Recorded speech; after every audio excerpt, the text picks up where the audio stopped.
What is up, you guys? Welcome to the May 2025. Yeah, that's the year, right? Tidal Garden's YouTube live show. Hope y'all are doing well. It is like finally a decent temperature here. Um, we've had like this run of like really hot 80 plus degree weather that's like been hot and muggy. And today is like the first day in a little while where it's been really, really nice outside. Last night there was like a major thunderstorm, and since then, like everything just cooled right off. So I'm kind of looking forward to enjoying the outside just a little bit this weekend. Anyway, we start a little bit sooner just to make sure that our audio is all good. So if you could, in chat, let me know if the audio does in fact sound okay. Hopefully so.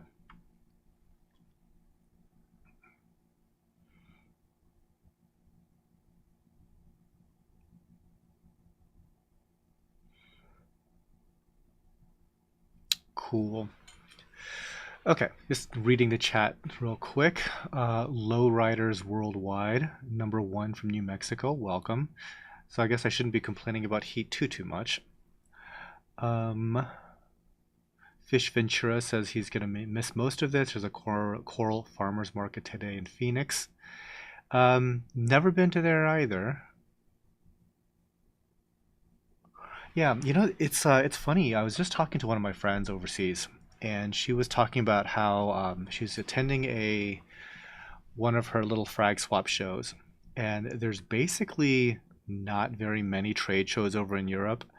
And I was kind of explaining to her how the frag swap slash trade show scene is here. I said there's basically 2 to 3 events going on every weekend in the US, every single day, seemingly. I was thinking like maybe like every weekend, but no, it's like all the time here. Because right now, Aquashella Dallas is going on. Apparently, there's like a coral frag swap going on in Phoenix. There might be others going on literally today as well. So, yeah, I mean, there could be an entire like selling circuit that you could really do if you wanted just to be, setting up and doing the whole trade show thing. So that's kind of interesting. Harkins, the photo for number 71 is wrong on the website. Happens occasionally. I'm not really sure which one that is. And usually, if there's like a discrepancy between what's going on the website versus what's going on this live sale, I always say defer to the website. But I would probably, if it's the image, yeah, it's whatever. Perhaps a live show, the video will clear that up. Hopefully, most likely the description is correct, but we'll see. Somebody might just be surprised. Danny's Aquarium, what is up? Danny's Aquarium from the Netherlands. There is an outside chance that I'll be going to visit the Netherlands in November. There is the Vivarium trade show out there, speaking of trade shows. And yeah, I really enjoyed my visit last year when I went. And yeah, I would definitely like to see more of the country. Sound is good. Zoe's Snowy Fox, thank you so much. Jake, sounds good to me. Good. The worst is when there's like some weird audio technical issue. You can put up with bad video, but you cannot put up with bad audio.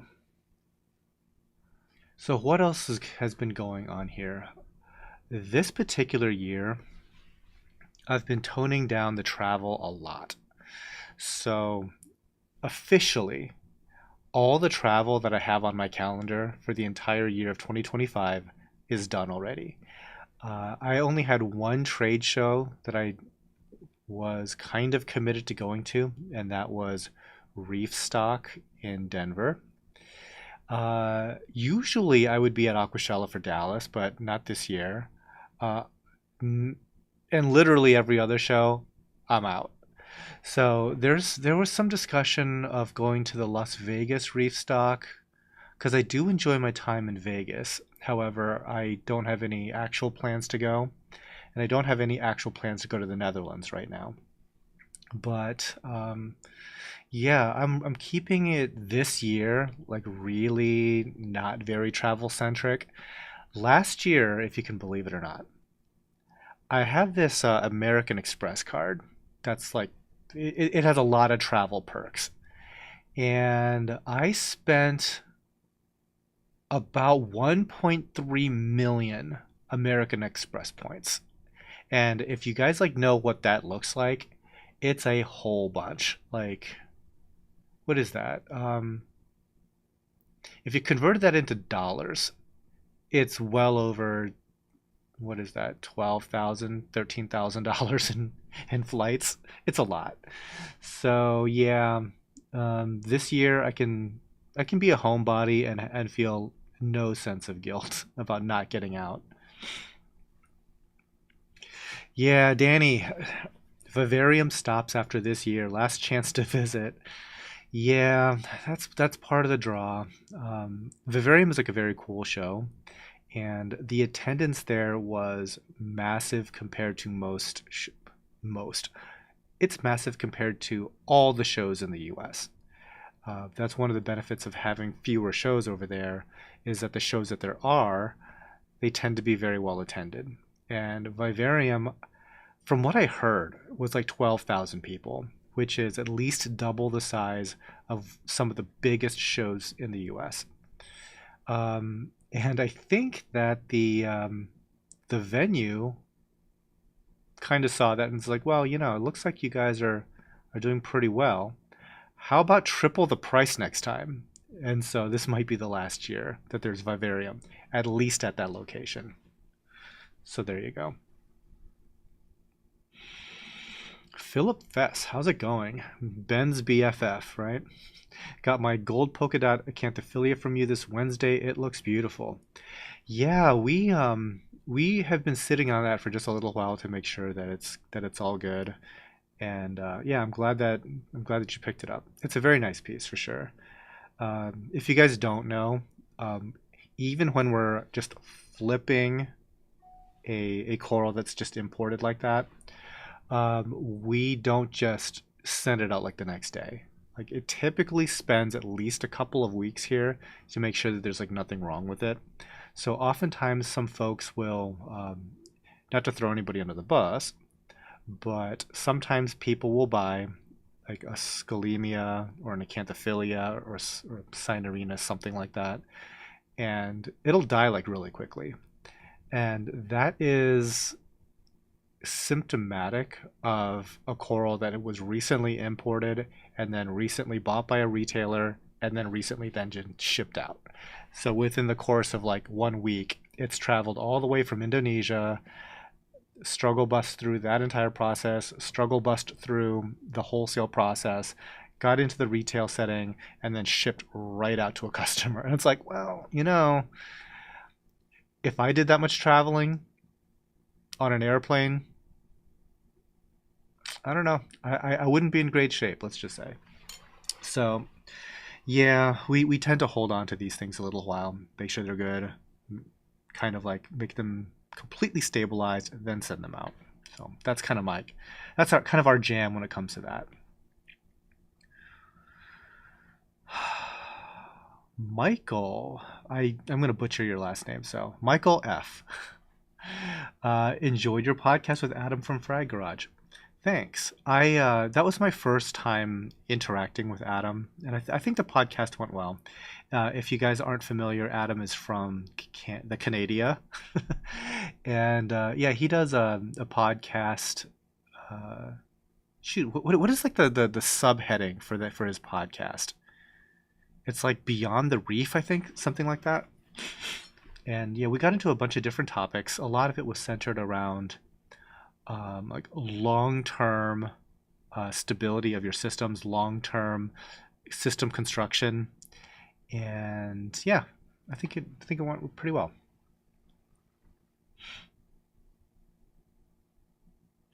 Okay, number 71's photo is wrong on the website. You know what? The photo might be right, and the description might be wrong. Don't know. Unless it's like super obvious, like the price is like $800. It's like, oh yeah, that's the wrong thing. I don't know. Yeah, so we'll see. We'll see how it goes.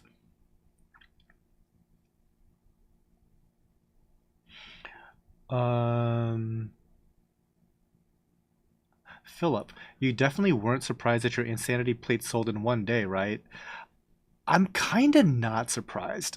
Uh, we sold it for 900, and you know, we bought it for 1,000, but we have been able to propagate it a little bit. And that is one of those corals that typically. Oh, by the way, I should probably start this show, huh? Shouldn't I? Think we're kind of over time. Okay, let's go ahead and start the show. Um, we were able to propagate it, and it's one of those corals that is no longer really imported. You never, ever see that on like a wholesale list, or even if you're visiting a wholesaler, they just don't have those things. So I don't really even know where they're from, but I wouldn't be holding my breath just to like see a whole bunch of those because I've never seen it at a wholesaler's place. So we bought ours for $1,000, which is like retail plus plus plus, because we just wanted it like here long term to propagate. And so we have a few frags of it, and I was kind of on the fence, but like my guys are like, we really ought to recoup some of this back just in case things could go wrong. So yeah, it sold like really really quickly. It took less than a day, I think.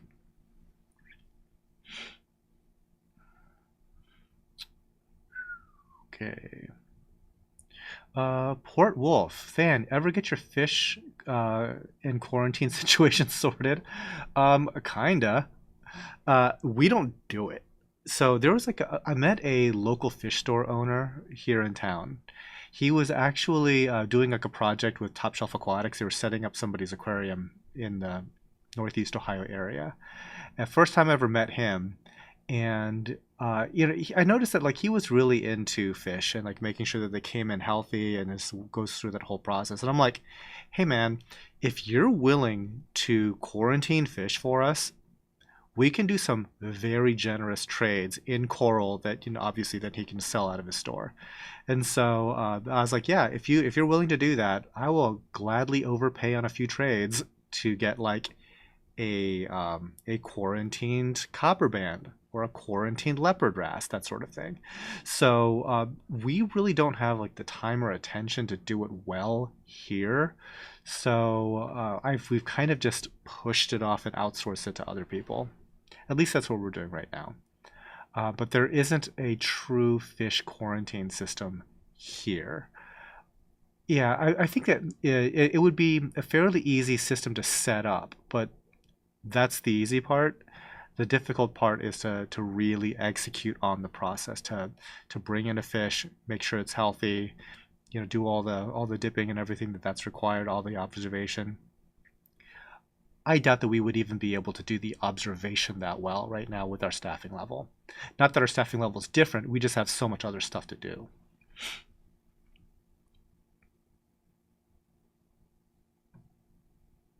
Mm, yes. Beyond the Reef, great podcast. Thanks for visiting, Adam. I really enjoyed the conversation. Oh, I'm glad. I'm glad.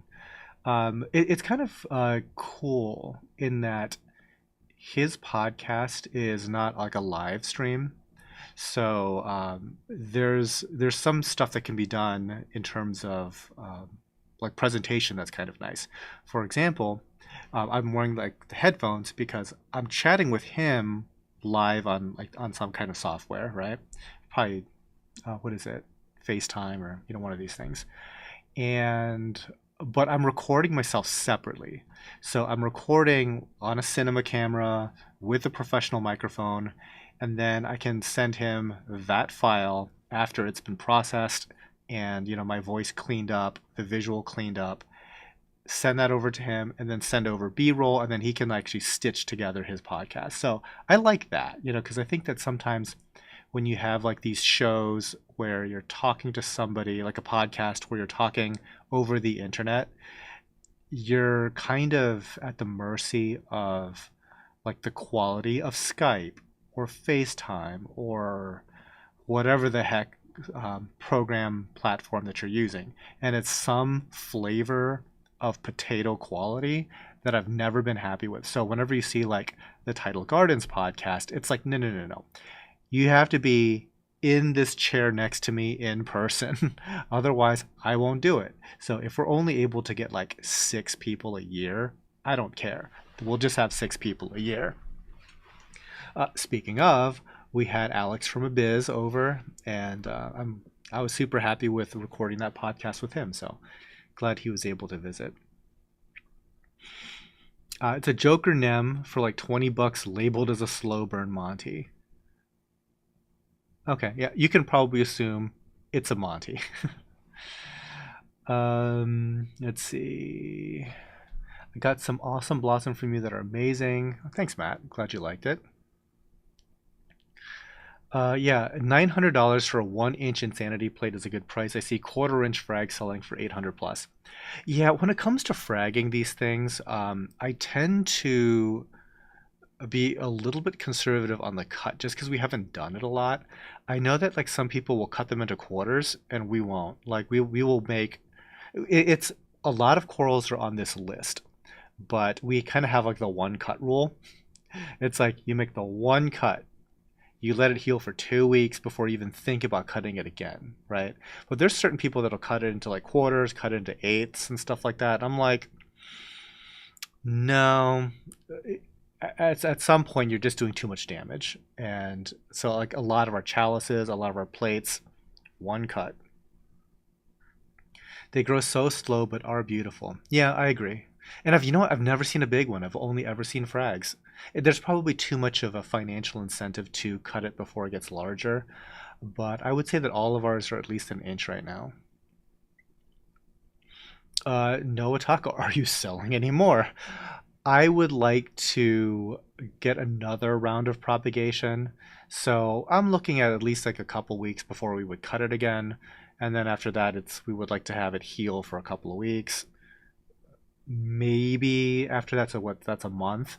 Maybe we would have something to sell in a month. Yeah. Then maybe AI will eventually take care of the observation part. That'd be nice. Be nice if they just did the whole job.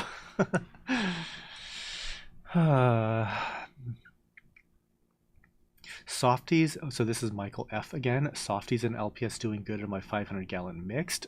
SPS would brown out in about a month's time.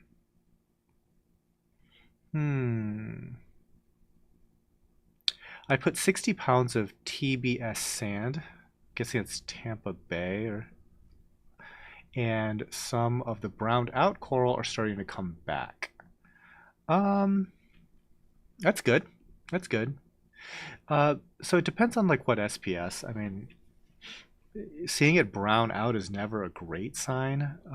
Perhaps the nutrient level was high, is my guess. I mean, usually when people are having issues with SPS, I think chemistry first, and then assuming that the chemistry is remotely close, I worry about pest issues because certain things like Montipora eating nudibranchs and acro eating flatworms, they're really common, especially in wild stuff. And what I mean by wild is like any kind of like maricultured or fresh imported thing. Uh, yeah, I kind of worry. It's super duper duper common.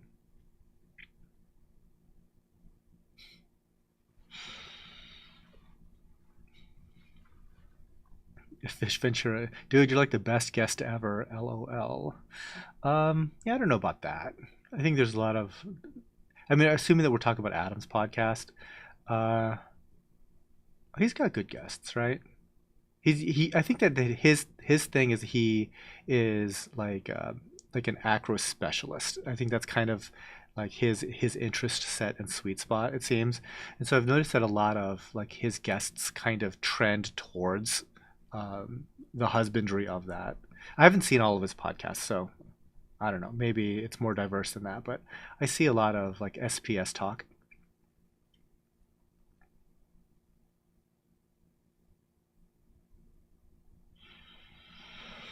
So Michael F says all parameters have been stable. Um, I have learned over the years to ask what parameters are we talking about? Are we talking about like a full-on ICP, or are we talking about just the stuff that you tested? Because a lot of times that I've heard people say all my parameters are stable.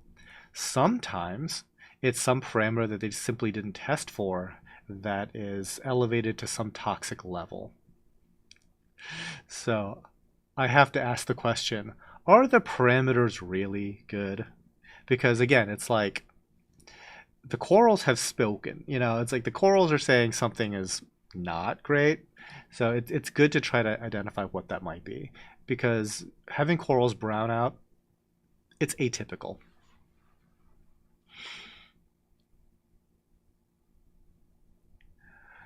Okay. Philip. I'm doing my first quarantine right now on a golden rhomboid super male. It's exciting, but I'm also nervous. I've never owned that fish. It's gorgeous though. So it's a wrasse for those that don't know. Humblefish website has excellent resources. You know, this is one of those things where like it's not about the information. I think Humblefish does have great information, especially if you wanted to quarantine fish. Um, Elliot from Marine Collectors has an excellent regimen for bringing in fish. Patrick from Reef Wholesale, excellent regimen for dealing with fish. Laura from Eco Marines in the UK, great. Paul from AAC in the UK, great. It's not about the info. It's about executing on the method, which is a lot of labor. It's a lot. Yeah, that whole thing.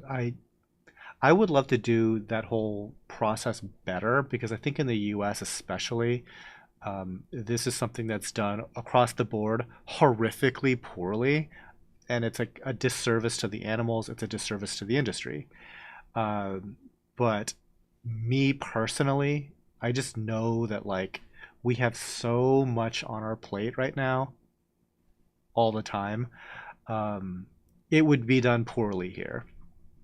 Uh, so funny thing, when Alex from Abiz, came over and was like getting the tour of the facility, everybody asks like the question, how many people do you have working?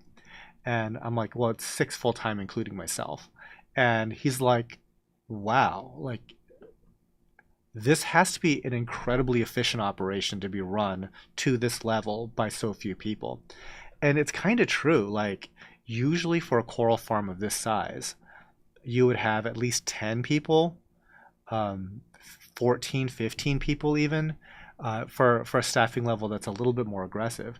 But like six is like that's like bare bone skeleton crew, and to do that and not work yourself to death, yeah, it takes a lot, but at the same time it does limit you on being able to take on labor intensive processes, labor intensive projects like fish quarantine.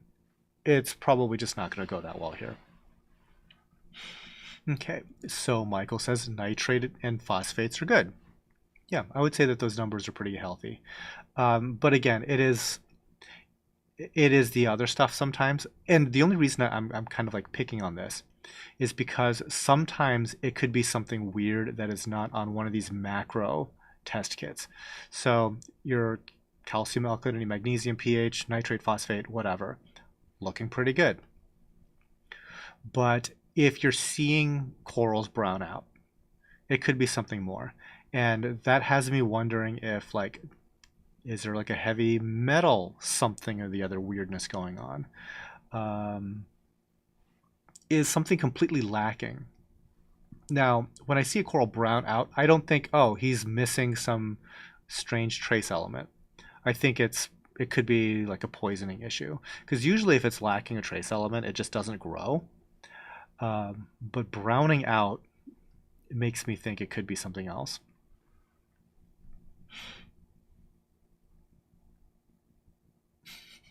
Reef Theory, streaming the live stream on my 65-inch 4K TV. Wow, amazing. I want to buy everything. Yeah, finally we are able to do a full 4K live stream. So for the folks out there that are watching on like a monitor or a big screen, congratulations. You're seeing like the best version of this show. Fish fam link, hit the like button. Thank you. Please do. QT is an exercise in frustration. Been there. I don't even, back when we even tried it, um, wasn't that fun. Didn't love it. It's kind of disheartening because I think people don't also realize that there is a mortality rate associated with it even when you do it well, and that is frustrating. Port Wolf, on BTAs, how long does it normally take for them to split and mature on average? I'd like to dedicate a 500 gallon to a sea of tentacles one day. It completely depends on the variety of the bubble tip. So, for example, the Nexus Burst variety, those half and halves, they split like crazy. I think that we have hundreds of them. I know we have hundreds of them because we literally sold to a wholesaler 100 of them in one sitting, and I don't think that any of them looks like they're missing now. We started with one, like literally one of them, and we have sold over the years hundreds, and we still have hundreds. Chicago Sunburst, not so much. I think that we started with three. I think we're down to two because one of them walked into a power head, and I don't think it survived. So I think we have two right now. They've never split. Colorado Sunbursts, they do split, and we also do actively propagate those guys. So yeah, I guess it just depends. And again, if you're able to like have some level of sterile technique in cutting them, you can cut them, stuff like that.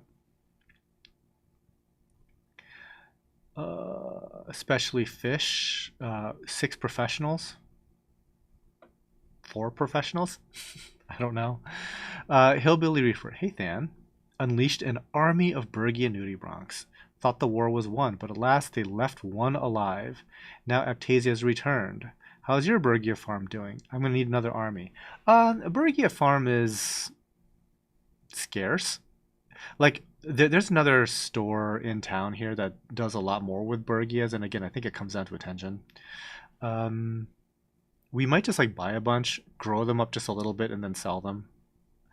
Because here's my problem. I would love to have our Bergia farm be effective in just growing Bergia, just so that we can populate our tanks with it.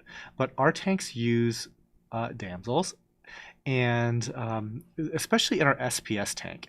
At one point, we had like a lot of Aptasia activity going on that I wasn't that happy with. And wouldn't you know it, our copper band of 5 years in that tank suddenly, and I mean like a light switch, one day decided to not eat Aptasia, and Aptasia started to grow because in these systems there's always something, and as long as you have like maintenance and control, like a copper band, things like that, it's fine. And so I think we threw in like 24 at least Bergia nudibranchs in there. But I learned that if you have green chromis, you don't have Bergia. Every single one of them got sniped at some point because again, we still have a lot of Aptasia in there. Now, that local fish store that does the fish well, he brought in an Australian stripey for us. First time ever messing with an Australian stripey, and they're known to kind of nibble on large polyp stonies when they get older, but they supposedly do a great job on fleshy anemones like Aptasia. And we threw him in there. He got along like well immediately with the other fish, so I'm super happy about that. And we didn't really notice him eating anything as far as like Aptasia goes. But one day there was like a giant Aptasia that we kind of, at least that I always just kind of looked at. It was kind of hiding behind a Monty. And one day it's like it's not there, and I was like, oh. Then I kind of like look around at some other trouble spots, and it's like there's nothing there anymore. So he's doing his job. I was expecting to have to introduce a new copper band into that tank, but it looks like that Australian stripey, which is a pretty big fish for us. He's probably like 5 inches. Yeah, he just went to town, so kind of nice. I still might put in a copper bandit just to like double tap on whatever might be in there, or might be in some like little tricky area, but we shall see. Um, yeah. Oops, my screen fell asleep.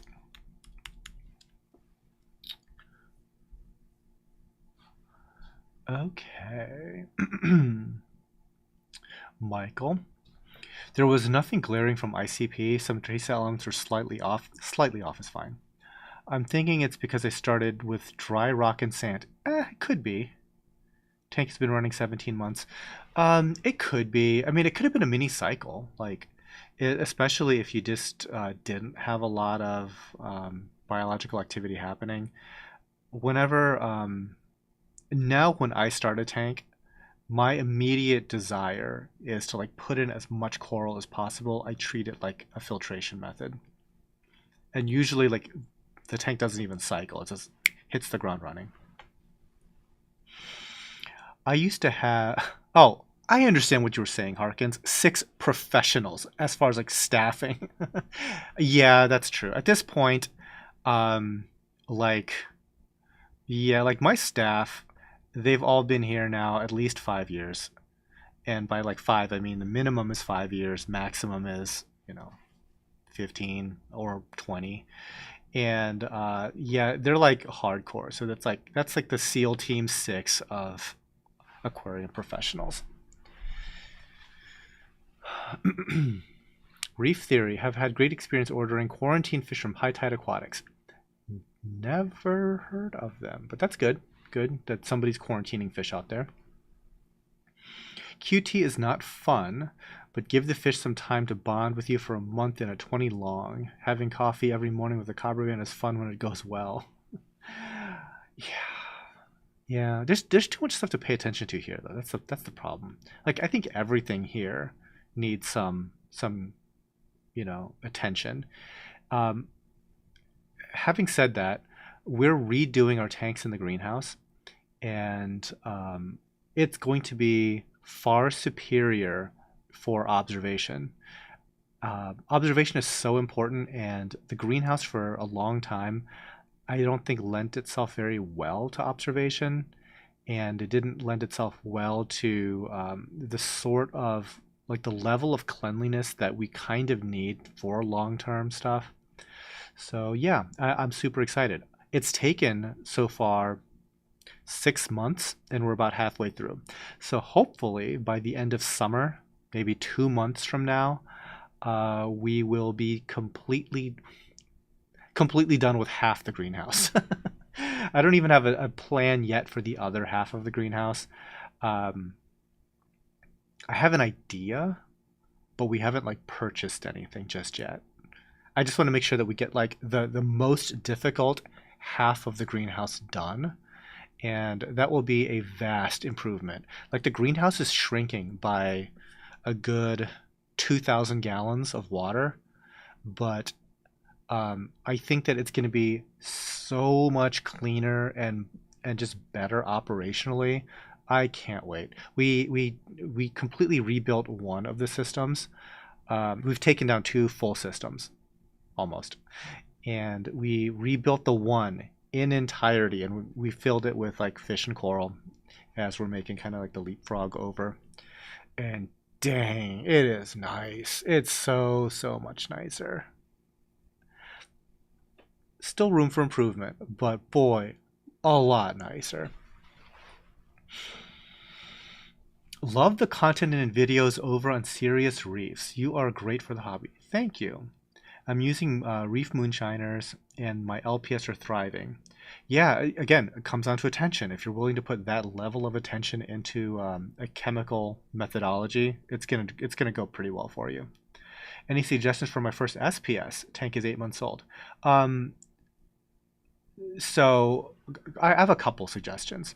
One is be really, really, really fastidious on trying to like exclude like the really bad pests. I'm not talking about Aptasia or vermitid snails or stuff like that, right? But the coral eating kind, now's the time to really try to exclude that stuff to the best of your ability.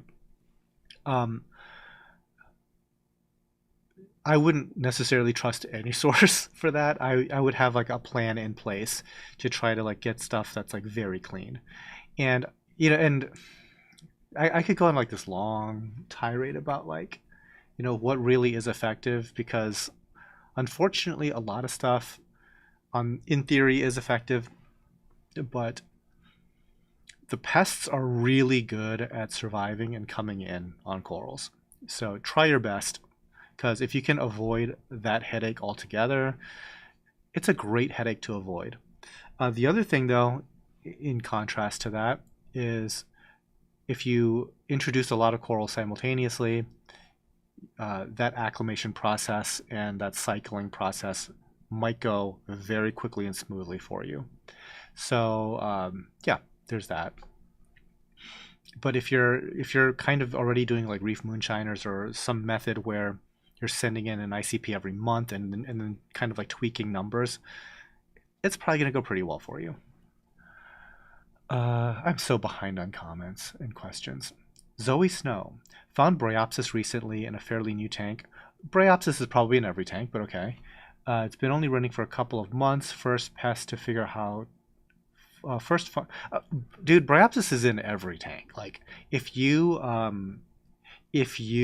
run a fairly nutrient low system, for example, and then you do something like run fluconazole to kill off some other algae.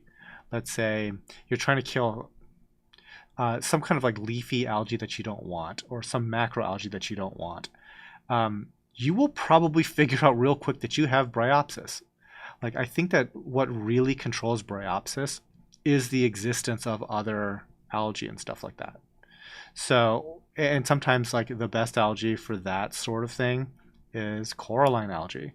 But yeah, if once you remove that top end, yeah, you're gonna figure out pretty quickly. Oh yeah, Bryopsis is here. Bryopsis was always there.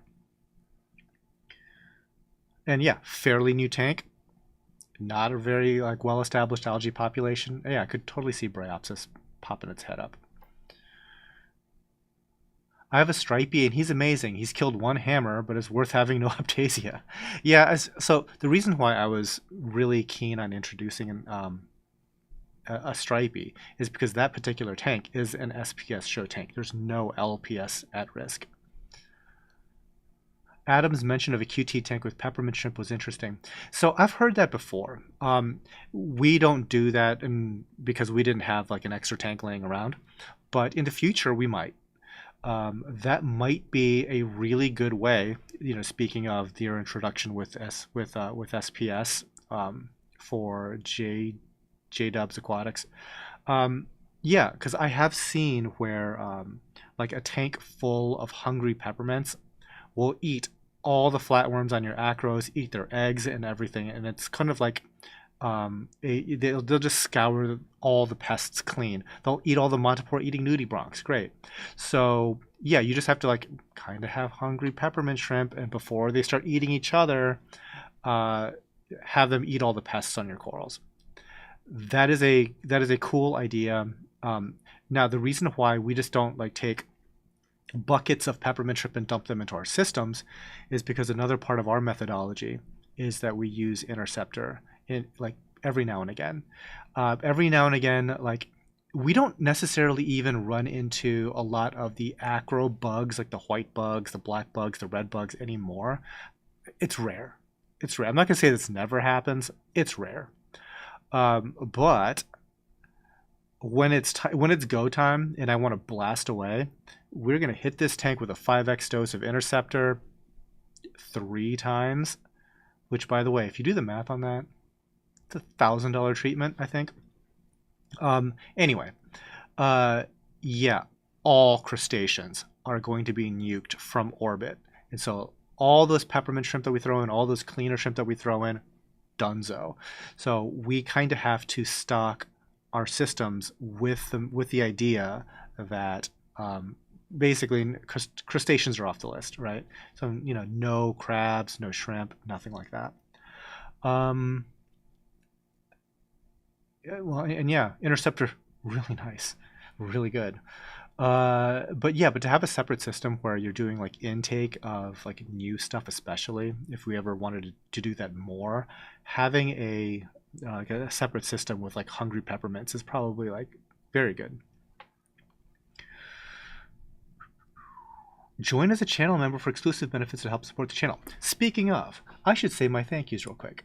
So, real quick, speaking of channel members, we have a new one. Just from today years old. Bumorg, thank you very much. Robert Hoolin, Reef Roy, Keith Holland, Mike Washington, Jonathan Johns Vince. Okay, I had to mouse over this person's name. Jonathan Pendley, and there's like a nickname in there, okay? Philip Fess, Mark Baumgartner, Carlos Fernandez, Steven13, we're just Chris Vining, Terry Kuhn, Ohio Adventures, and on Patreon, Elaine Martinassi, Alan Jackson, Ann Lewis, Brandy Camp, Chuck Admire, Greg Zimmerman, Harkins Aquatics, Jordan Marty, Keith Singer, Lisa Clow, Lacry Fine Art, Lynn Holt, Miss Mandy, Puddle Aquatics, Reef Theory, Riley Lucas, Scott Williams, Sue Hemmons, Thomas Tarrant, Tim Garner, and Vincent Fasanello. So thank you all very much for supporting the Tidal Gardens channel. Also, thank you to our corporate sponsors. We have Polyp Lab, makers of Reef Primer and Reefroids, of Reefroids fame. We have Alufab, which makes most of our stands. I have to say most because we didn't start with them. We started with a different company. But ever since Alufab hit the scene with us, we've been using their stands exclusively. So they are a corporate sponsor of Tidal Gardens. And unofficially, Abiz. So Alex from Abiz came over and hung out with us. We've been working on like a couple of promotions here and there. So technically not a sponsor of Tidal Gardens, but I would like them to be. So shout out to Alex at Abiz. Shout out to the whole Abiz crew. I met most of them, or not most, I met a few of them when I visited the Netherlands last year. So anyways, cool folks, all of you. So thank you very much. All right, where the heck am I in chat? Port Wolf. I heard a sharp temperature swing triggers anemone split. I think stress in general might be a good experiment for the sunburst if you're feeling bold. Heck no. So here's the thing about our anemone systems. They're basically in our giant coral systems, like, except for like one. All of them are kind of integrated in. So not that experimental when it comes to like giant 2,500 gallon systems like that. Let's see. Michael F. Appreciate the help. Can you recommend some hardier SPS I can put in as testers? Going to be placing my first order with you. Sure. Well, thank you very much. Sure. Anything that's not an acro, I would say is going to be on the hardier end of SPS. There you go. Al_EvoZ. Hello, TG. Curious to know, if you feel you get polyp bailout, do they still have a chance of surviving? Thanks. So you're saying there's a chance. Yeah, it's not great. Every single time that it's happened for us, they tend to not survive. But then again, our systems aren't really set up to have like a random head of like Euphilia or Fimbriophilia just bail out and then live. Like we've seen it where they bailed out. They're sitting on the ground like on a bare bottom glass tank, and they're just like hanging out there. And then one day they're just gone. So I don't know if like they got pushed underneath a rack and disappeared. I don't know. But typically here they will not survive. Having said that, we've now had corals spawn, like specifically Euphilia and Fimbriophilia spawn. So I think it's possible for these things just to resettle and just grow. Because like if larvae can kind of do that, I can't imagine why like a completely fully grown head can't just regrow some skeleton someplace. But in practice, it's not looking great. Philip Vest, what's your least favorite coral? It is Paleothoa. I think that they're straight up a danger, and if there was one day where Tidal Gardens didn't have any Paleothoa in the farm, that is a highly acceptable day. Lowriders worldwide. I'd beat Aptasia with high flow. What?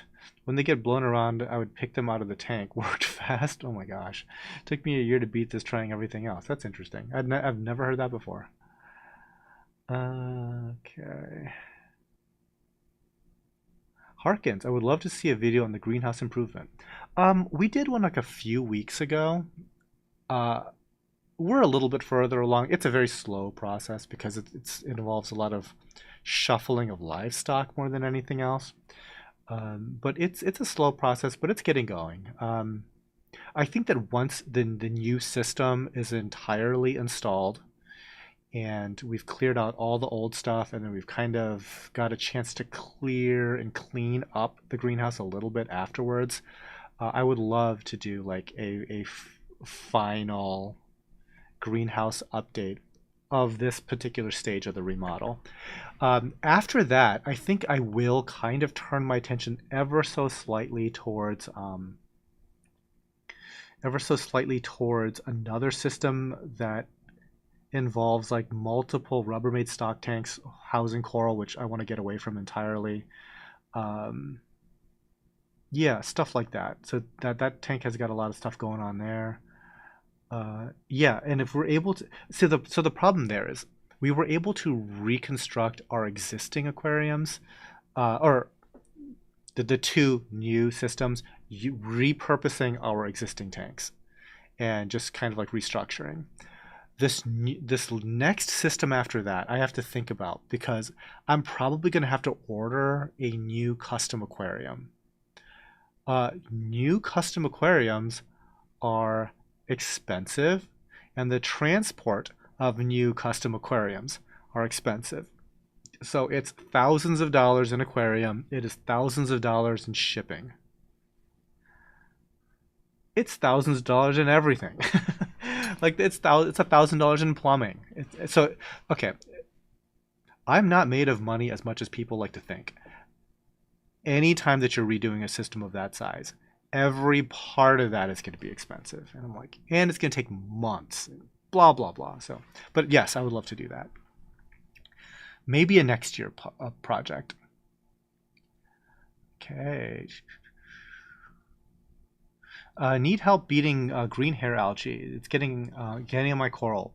Trying to toothbrush help. Any advice, or should I just keep doing what I'm doing? Here's the thing. If you can stay up on that, just to get, here's okay. Best advice for you. Do a water change right now, just to kind of like give your tank a little bit of a freshening. Okay. That alone, not going to do a whole lot, but it's a good practice. Do a nice heavy water change right now. Then I would do the toothbrush cleaning and stuff like that. But that is not really your job. That is to give your herbivores a chance to do their job. And what you like a hair algae issue, what that makes me think is that it is a lack of herbivore issue. So I would beef up your cleanup crew after doing the water change and the manual removal as much as possible. Nothing is going to eat long tufts of hair algae. Nothing. But if you can basically break it down to like a short lawn, a lot of things will suddenly eat that. So my favorite, snails of any kind, really. I try to stay away from like hermit crabs and stuff like that, but they can also work. But yeah, do that.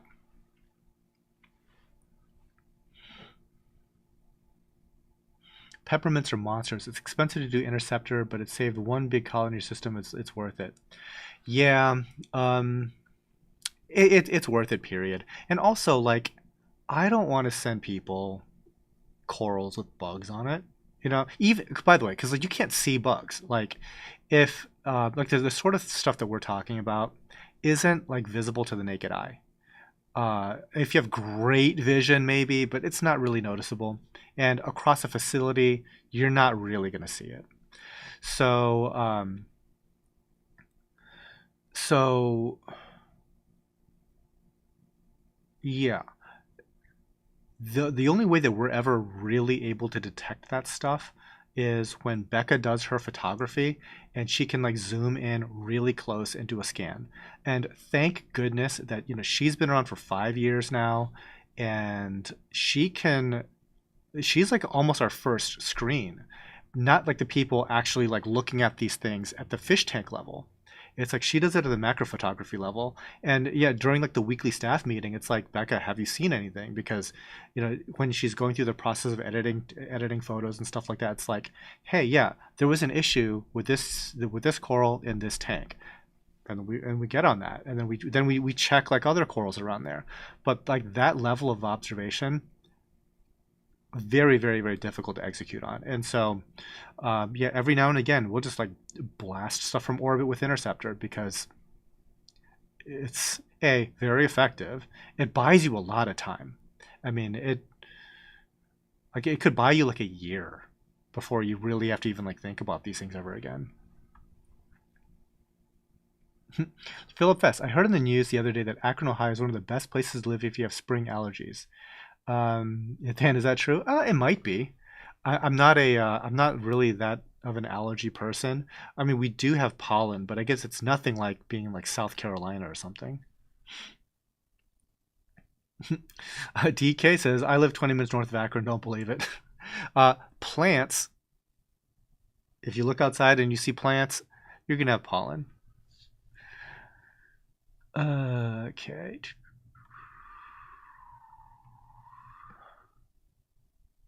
Okay, this is a good question. The Lido Jr. What's the difference between the supernova and gold hammers? Um, Practically nothing.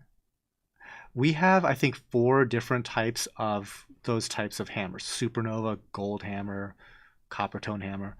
Unless you're seeing them side by side in a system where they've grown together side by side, you will not notice it.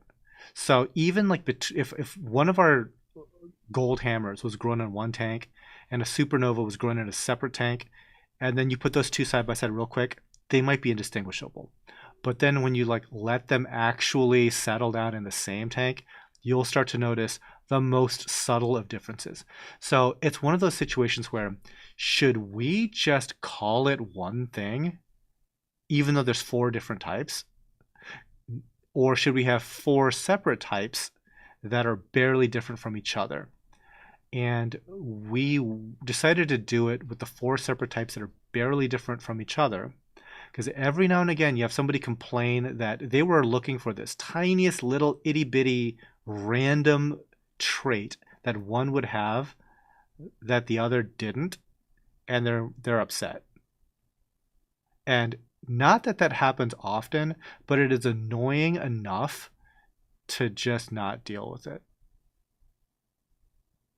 Certain people are annoying. Anyway, what are you doing with the old stock tanks? We're doing nothing with the old stock tanks. So Sandy Cheeks, if you're in the Ohio area and want some very inexpensive 300-gallon Rubbermaid stock tanks, they are available. We will even rinse them out for you and make sure that there's no deadly Palys and stuff like that on them. That was fun, by the way, removing Palys from those tanks. You have to get them outside and put lots of chlorine on them. Lowriders worldwide. What is your favorite coral? Mine is Pectinia. I love Pectinia. Oh my god.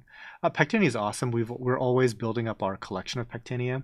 Right now, though, it's Ganies, mainly because there's a few varieties of Goniopora that struggle with us, and I kind of fixate on the corals that are giving us a challenge right now. I mentioned this on the podcast with Adam at Frag Garage, but that's kind of like my thing. Like previously, it would have been like micromucilords because we were struggling with micromucilords. Got that problem figured out. Moving on to certain strains of Goniopora. WB Joe, how do you buy from the Tidal Gardens website? Um, you can just click on stuff and check out. Really, it's just like any other coral selling site. So if you wanted to buy specifically from this sale, um, so up at the top there's a pinned comment. You can click on that link and you can see all the corals on this show. There's also an FAQ, so make sure to actually check out with the stuff that you like. Okay, let's see. Delito Jr., are the rainbow acan colors stable? Uh, a lot of people struggle with that. For us, yes. I'm not exactly sure why other people are struggling with coloration anymore. I have a feeling it might be due to lighting. Uh, Historically, people have complained that rainbow micromusa lords turn into like red micromusa lords. For us, they absolutely maintain rainbow coloration over years of having them. Reef theory. Becca's photos are the best in the industry. I tend to agree. Yeah, it's like she has a very refined technique now. I'm obviously biased, but also I know a metric crap ton about photography, and um, we approach photography at a ridiculously high level here. Ridiculously high level. So yeah, if somebody out there does better photography, line them up. Line them up. I'll take a look. Um, Himuka, what is considered a good first coral to start in a 6-gallon nano reef tank? 6 gallon is really tiny. Perfectly honest, I've never kept anything that small before. I would probably pick something like a soft coral that's relatively slow growing because you don't want it to completely overgrow. Um, Something hardy, that'd be nice. Maybe like a devil's hand leather, but those get bigger. Maybe some zoas. That might do okay. Not really sure. Nano people in the comments, what do you suggest? Because my smallest tank is like 5 times that size. Okay. Reef Keeper, Than, when you ship in the summer, what is your preferred cold pack? Gel or ice? Also, do you have a preferred brand? I don't know if I have like a preferred brand. I think that the stuff that we use is a gel that is from Uline. I think we use the Uline stuff. I've noticed that Uline is like pretty acceptable quality on a lot of things, plastic bags and stuff. One time that we went with like a different plastic bag company because it's like how bad can you screw up a plastic bag? Turns out you can, and I just kind of took for granted that I just figured plastic bags are plastic bags. No, turns out that some are better than others, and I guess like Uline is like decent across the board. Uh, okay. Eric Stewart, can you place Favia near each other to create a Favia garden? Not really, no. Okay, so the problem is Favia is a giant umbrella category now. It's more of a term of art in the reef aquarium hobby. It's like saying chalices. There's a lot of things that are chalices that do not play nicely with each other. To that point, there's no such thing as a true Favia in the hobby, at least not legally. A while ago, all that was in Favia, which used to be like 100 different species, got whittled out into other categories, other genera, and what remained was two species, both of which are found in the Caribbean, and that is extremely illegal for you to have in your tank. So very likely nothing in your tank is a true favia, meaning everything that you think is a favia could be any number of like a dozen different types of coral. And mixing all that stuff together, they're likely to fight and kill each other. Especially considering that historically, favia just aren't that nice. And it's not that they send out sweeper tentacles, but their flesh can sting each other very aggressively. Harkins, Becca probably has taken more photos of coral than most people on Earth. She probably takes more photos a month than most people on Earth. It's a lot. Delito Jr. I struggled with frog spawn for the longest. Got some from the last live sale and they've survived and have split. Thank you for great corals. Glad that you had success with those. Our frog spawn, especially, our hammers, torches, and frog spawn, they are aquacultured here. I'm very comfortable with calling them aquacultured. We don't buy them. Like, it's been probably years since the last time we bought any kind of thing like that. Years. More than 5 years possibly. Yeah, it's been so long, and we finally got this critical mass where we're able to, yeah, just to grow these things like nonstop. It's like an ocean of hammers and frog spawn in some of our tanks. Chat, should I get the sky blue hammer or the titty twist, the TT, titty, what an awful name, twitty titty, ugh. Tongue twister blasto. The sky blue hammer is by far more rare. Almost nobody has that. That was from the ancient days, and we've been propagating it for like a decade. Reef theory. I have Zoas, Yumas, Discosoma, the Kojiwata Nephthia, and Devil's Hand in my 5 gun. Jeez, okay. Have to stay on top of it, but it works well. Wow. Yeah, the Kojiwata Nephthia, that's an awesome one for a small tank, because you can like really just sit and observe it, and all the stuff about what's cool about that coral is in the up close details. Nice. What number are we on? Okay, so we're on item number 104. I think that we're going to about like 227-ish. So we'll be here for about another hour. Looking good. So the only other thing that I have to share is that I've been like highly distracted lately, because right now I'm getting my house re-sided, and it is going so well. Oh my gosh, I'm so happy, because this is a project that arguably should have been done 20 years ago. So my house was built in 1890, meaning that it is 135 years old. And when we bought this entire property about 20 something years ago, the siding was not in great shape, but there's so much other stuff to do, like, I don't know, build tidal gardens, for example.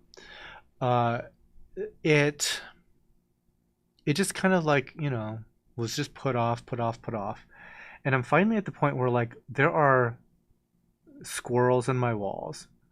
I'm pretty sure a raccoon climbed down one of like the unused chimneys in the house from like way back in the day. Probably died in my wall someplace. There's birds that are nesting in the attic space. There's a groundhog that lives under my house. Tons of little ground squirrels that live under my house. All kinds of stuff. And like infinite carpenter bees making nests in the wood of my house. So like at some point, one of my furry roommates is going to chew on a power cable and burn my house to the ground. Like at some point, I'm just asking for it. So it's taken like forever to save up like the money to do like a major project like re-siding your house. But went to the Cleveland Home and Garden Show. I talked to like one company for no joke about 2 minutes, just enough to get a business card from this company. And I read their reviews online. They had the best review. Like They're 5-star, but they had the best review. The one guy said, "These guys are they are on time, on budget, no drama." I was like, immediately, come on over. Come on over, give me a quote. Quote's high, but I'm willing to pay for on time, on budget, and no drama. So they've been working here for like, I'd say a couple weeks now. And their workmanship is phenomenal. Absolutely amazing.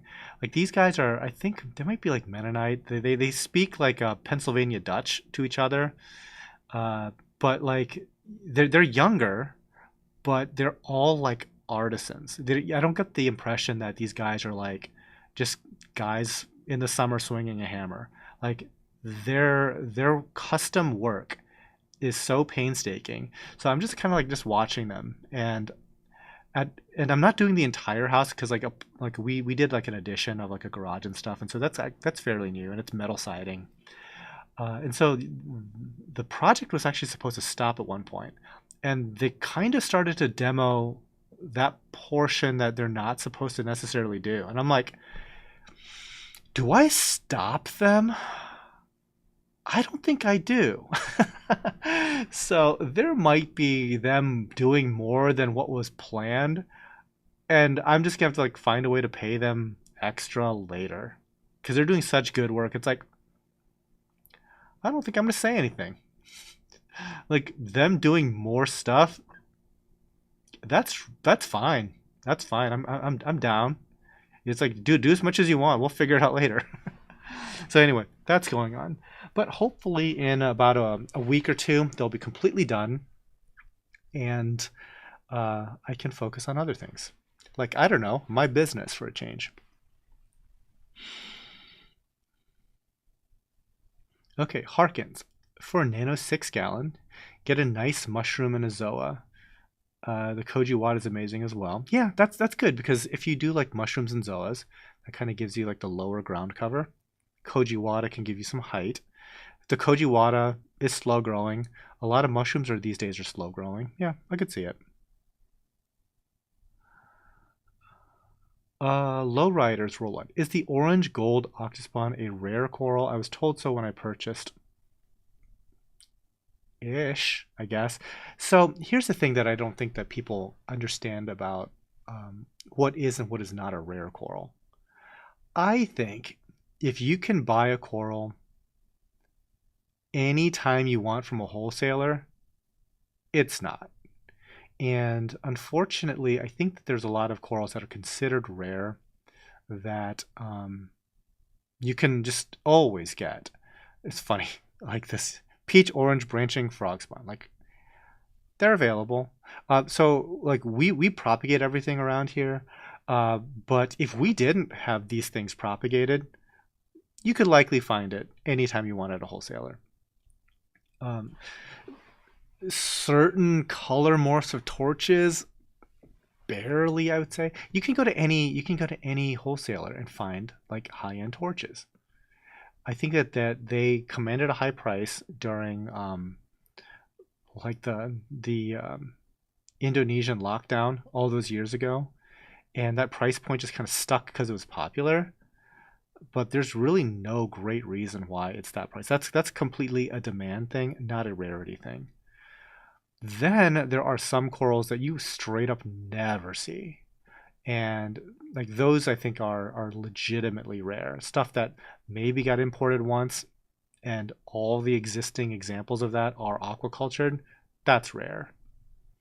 Or something that's like super oddball. Like we have occasionally sold Pseudocoronactus. I guess those are called Paracoronactus now. Technically a corallomorph, technically a mushroom. Imagine it is a very hyper aggressive orange anemone. So those guys, incredibly rare, never show up at a wholesaler. We got ours decades ago at this point, 1 decade ago at this point, and have been propagating it ever since. Uh, we might be the only people to sell it in like the last decade. Like that's how rare those things are. So, yeah, I mean, like there's like real rare, and then there's like in demand rare. Harkins, let me know if you need me to come on and do a full pest exclusion. I think that the only thing that needs to be done, so I think that once like the siding is done, like my pest issues are basically going to be done. Because there was like a few things that was happening where I was like, okay, I let that go way too long. There's like a few places that just like let in rodents because 100-year-old house, bad siding for 2 decades. The 2 decades that I've owned the house, it might have had bad siding for quite a lot longer. Anyhow, I think that like the siding part will be just fine. I do need help trapping and removing the groundhog, because everybody's like, just shoot the groundhog. I don't want to shoot the groundhog. Okay, I don't want to shoot the groundhog. What I would like to do is I want to pour a concrete skirt around the house, mainly to direct water or just away from like the foundation of the house. Does it really need that? Not so much. But there's like two groundhog holes. One of them I don't mind just to like pour right over the top of that bad boy. And if he redirects out, 5 feet away from the house, I don't care. I don't care at all, right? But there's another hole that's like tucked away, and that's like his like the main groundhog hole. And I've paid trappers before. They trap the little guy, they take him out. But my house is like Gopher Hamptons. Just because you like extract one tenant, that property is in such high demand, another groundhog is going to move in 24 hours. And that's exactly what happened. So I paid a couple $100 to remove one groundhog. Next day, there was another groundhog, a different groundhog. So I would like one groundhog removed and then concrete poured immediately it's just before anything else can move in. So there's that. But yeah, I don't necessarily need anything else like completely destroyed. Yeah. I think that like the kitty cat pretty much catches all the mice. And I also removed the highway for mice to get into my house. I had like this air duct system going on, and yeah, one of like the critter guards on that just went bad, and yeah, we probably had mice just flowing in from that. Okay, Michael F. Do you recommend to dip new coral? I know Worldwide Coral says not to dip and wanted your opinion. Okay, here's the thing. Is dipping a good idea? I would say on the balance, yes. You should not trust anybody's corals for pests. Like, that's madness. Every place has pests, right? You have to kind of screen your own tank for pests, right? Um, I've said this like I think every live show for like the last 10 years.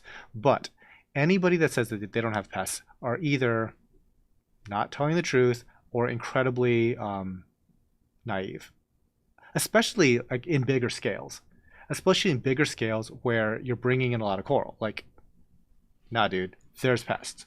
So, but the problem is, the process of dipping coral is by definition stressful, and you don't want to be in a situation where you're buying from like a pretty good seller. There's a low risk of pests, and by you dipping that coral, you're gonna kill it. I mean, people do weird, goofy things when they're trying to dip coral. Like, I've had people dip acros in fresh water. Like, that's not a good idea. Like, it's straight up, that's ultra harsh on a coral that was just recently shipped. So all of a sudden, that's a DOA issue that I have to like reimburse you for because like you did the most aggressive thing imaginable to a sensitive coral. That doesn't sound quite right. So I would say that if you wanted to dip, like the best methodology is just to have like an additional aquarium where you can just rest new coral that was just shipped for 24 hours. Like that is an amazing middle step before doing any kind of like before getting into any kind of like dipping regimen. Just let it recover from the shipping process before you go about killing it with your goofy dipping methodologies. Because some people are like crazy about like what they're doing dipping wise. And it's like, guys, you're killing perfectly healthy corals. Like, you do realize that, right? You're killing perfectly healthy corals because you're doing something weird. Delito Jr., would you consider fox corals rare? No. So they're rare because they're undesirable. Like, a lot of people say, oh, I like fox corals so much. They're grayish tan and are a leather coral of sorts. They're not a leather coral. I get it. They're a stony coral. I know, guys. I know. It looks like a leather coral. That's not going to sell that well. So they're not going to be collected as much. So do you always see them at a wholesaler? No. Could you get one if you really wanted to? Probably. It's like the opposite of torch. They're everywhere. They don't get brought in because they typically are not that in demand. DK, does throwing mothballs in their holes work? I don't know. So here's the thing, like from what I understand, like the fact that I've got 2 holes in my house, it pretty much means that the entire house probably has like a 50 by 50 network of tunnels. Yeah. So I just need to make sure that all the groundhogs are gone before I start pouring anything, because if I accidentally trap one down there and it dies, I think it's going to stink my house up for about 8 months. I don't want that. I really don't. So that's my main concern. And in the future, if they want to like burrow another hole a little bit further away from the house, that's fine. Because like I also understand that like me just putting like a 5-foot skirt, walkway skirt around my house, that's not really going to stop a groundhog. Like, that's going to add 30 minutes of digging to the groundhog's job. It's not going to like keep, but it's just like, just get it away from like the absolute base of my house. And it's more for like shedding water away. Yeah. Anyway. The joys of home ownership, guys. The joys of home ownership. And the idea, oh, you can just like get rid of all the groundhogs. Guys, you have no idea. There are more groundhogs here than are bullets. Just trust. There's so many groundhogs here. Low riders worldwide. Help me understand the chalice coral. I have a purple chalice. I see no mouths, just bumps and spikes. Then I have a Space Invader chalice. And that one really pulls in the mysis. Yes, you're finding out that chalice isn't a real classification. It is a giant umbrella that describes a lot of different types of corals. The only thing they really have in common is that they kind of grow in these plates and they're stony corals. Philip, what percentage of your sales and profit margin is selling to wholesale versus private customers? We're retail, so like 99%. I don't know. Every now and again, we'll sell to like, we will sell to a wholesaler. Like we don't typically even sell a lot to stores. Like there's no wholesale program at Tidal Gardens. Like we'll sell to Eye Catch and Coral because they're like a big distributor. They're local, so they can pull up with a Sprinter van. We'll fill said Sprinter van. We free up a lot of space from overgrowth. They get a coral at a price point that they can then wholesale. So it's kind of like a mutual benefit thing there. Because like sometimes the space is the most valuable thing for us, and we just need to like make sure that we're not like over propagating and overproducing on something that we realistically can't move that much at the retail level. So like, one time they're like, do you want us would you like to sell all of the only green portions of like the Nexus Burst anemones? And I'm looking at this tank. There's like 500 anemones in there and 400 of them are probably green. I'm like, yeah, we'll sell you 100. No problem, right? And not most stores, like most retail stores, couldn't take 100, 200 anemones like that. And so like we would work out a deal for that. But everything else is retail.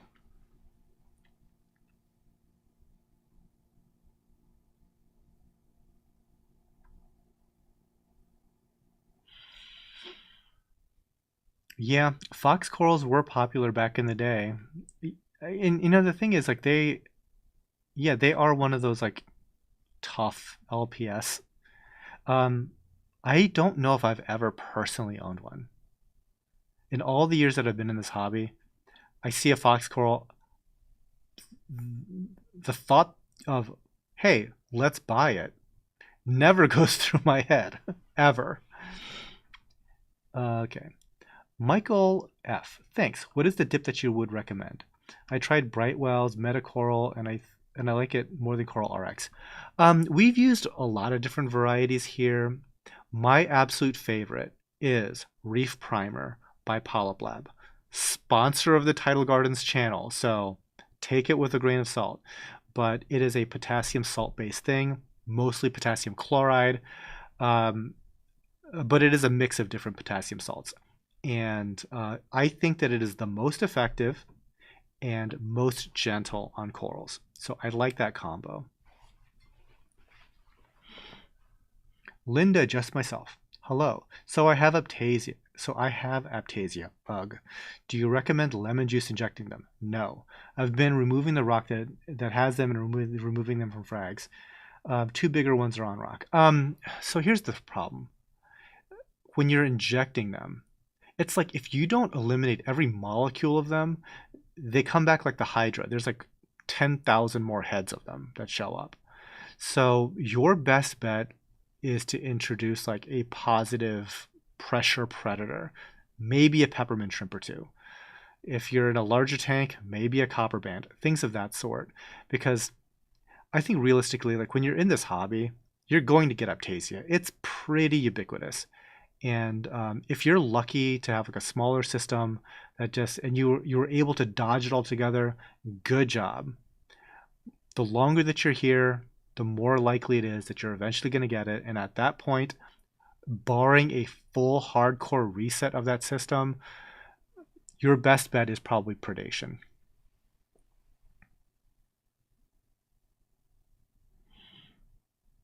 Are anchor-shaped hammers hard to come by? No, they're usually from Australia. They're usually wall varieties, not branching. And typically, the people that are here for long-term aquaculture tend to avoid the wall hammers because they're very slow growing.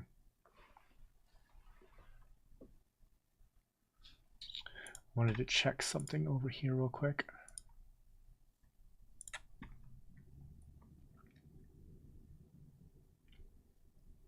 Cool. Okay, find the chat again. Yeah. So as far as like corals that we have like our eye on here, we only really look for um, a couple of very choice pieces every now and again. I'd be happy if I found 10 great corals a year, or maybe just like one a month. Let's say a dozen corals. Like that's my happy place. Like if I can find absolute like world beating corals once a month, that would be like perfect for us. Like we do bring in corals that are like the scolies, the acanthophilia, cyanarina, and stuff like that, just to have it on our site. Stuff that we're not propagating. But I would love to find things like that insanity plate. Um, Things like that. Some crazy pectinia. Uh, Maybe we'll get more into the really cool colored micromusa, like the amacacensis, the ones that are the smaller polyps with the rings. We haven't really had great success with those in a while, but I think that we have it figured out now where we can do that stuff better. So like, we slowly improve, and I think that being able to kind of refine our collection a bit more, I'm all about that.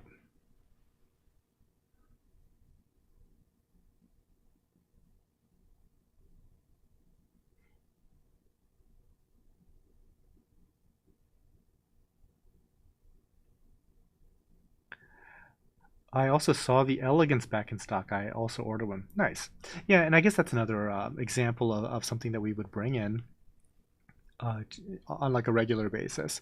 But yeah, it's like the sort of stuff that gets me the most excited would be something that I could add to the collection and be like a long-term propagation target.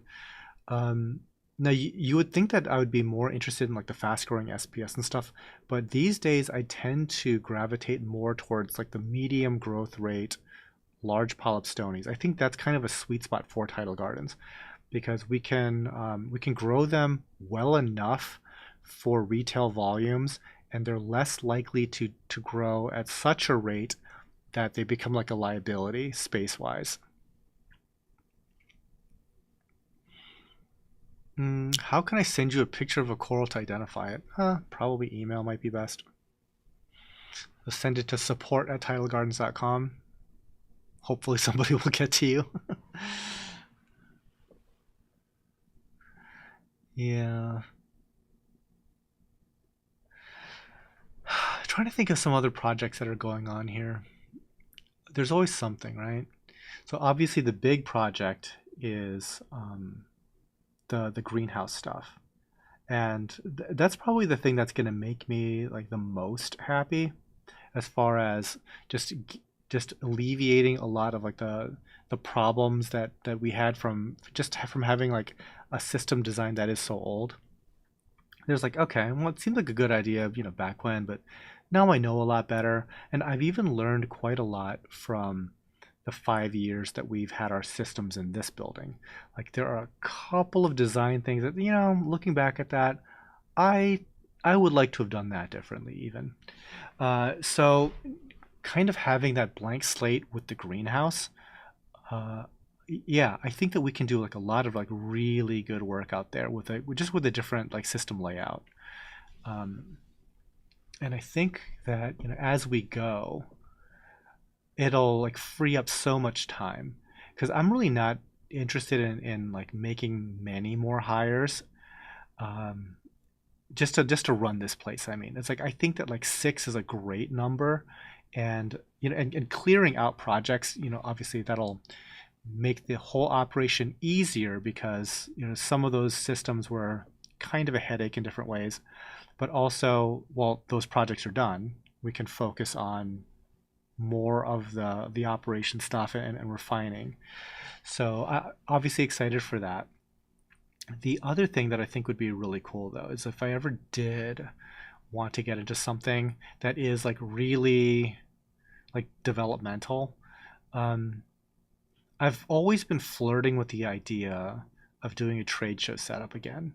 Like I've been retired now from that whole scene for 10 years now. I think the last one we went to was MACNA 2015 in Washington, D.C.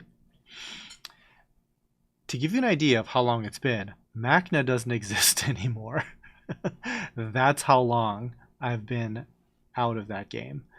Um, at the same time, I really do enjoy going to a trade show and basically being a hobbyist, not having to be at a booth, not having to do any of that, right? But I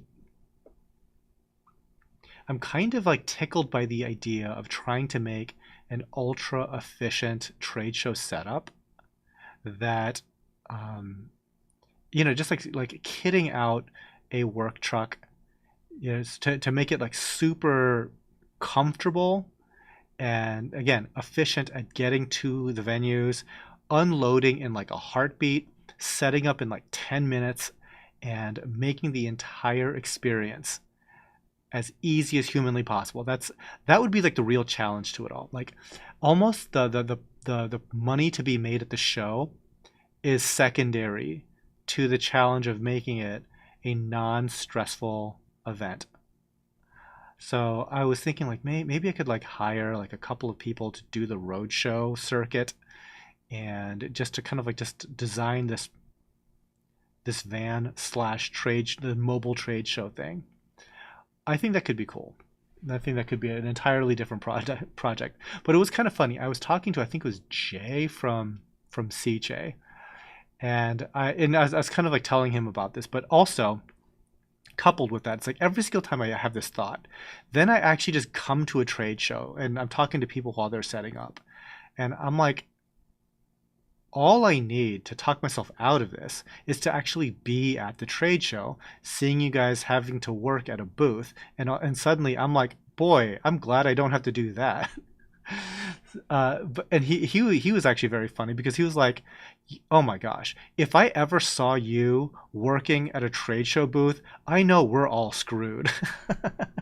Like you of all people, like don't need to be behind a booth at a trade show. So if you are behind the booth at a trade show, that is a red flag for this whole industry. I need to be making plans to get out. Hilarious. But like I said, I think I always like flirt with the idea because I think that it would be like a fun project, a fun way to spend a lot of money, I guess. But yeah, but it was funny like that Jay was just like, oh my gosh, if I ever saw you behind that's like oh, we're approaching the end times for the industry now.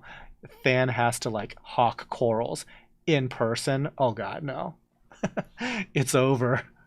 Party's over. Okay.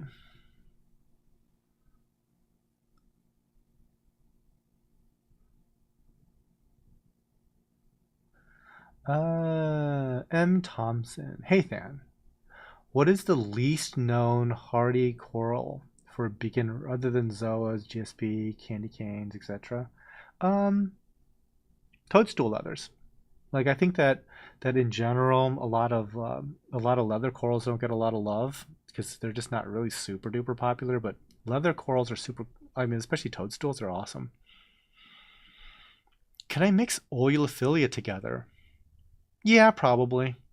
Probably. Pectinia together? Less so. Um, Only because like the Space Invader variety of Pectinia sends out sweepers like crazy. They're one of the only ones that do, but I would be careful with that.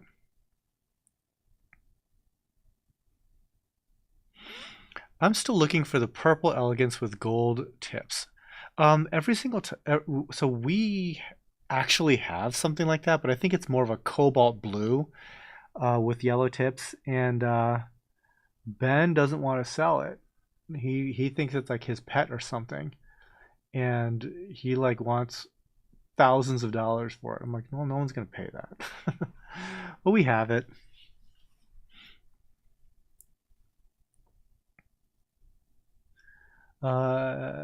It's also large. I think that if it was in like a proper tank in low flow, it's probably a foot across. Helen Chambers. My tank is now 11 months old, and I've added my first SPS, a Postulopora. Now my absolute favorite. It's like a favorite twinkling star on the top of a rock. Nice, nice. Yeah, that's a good beginner coral. And yeah, once you get into some other colors and stuff like that, there's a lot of variety when it comes to like different types of SPS color wise.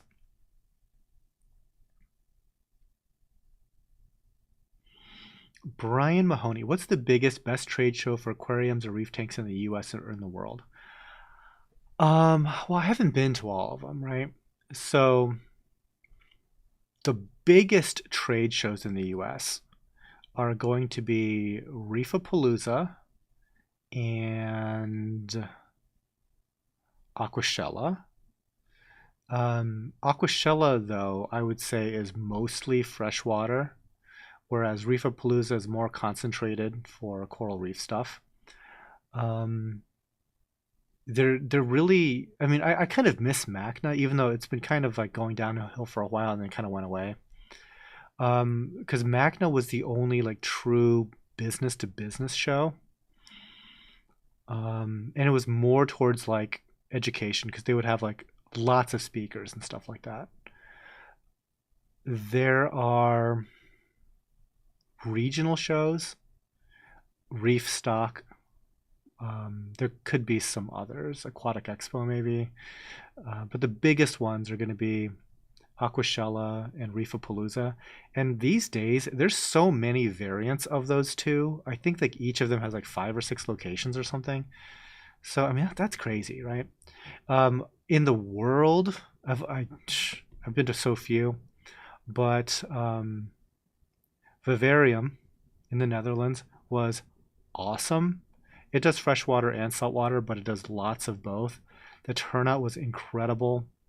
But this year, 2025, is the last time that they're going to have one, at least at this particular venue. So maybe it'll pop up later in the future somewhere else. I don't know. But that was awesome. I'm considering going this year. No plans yet.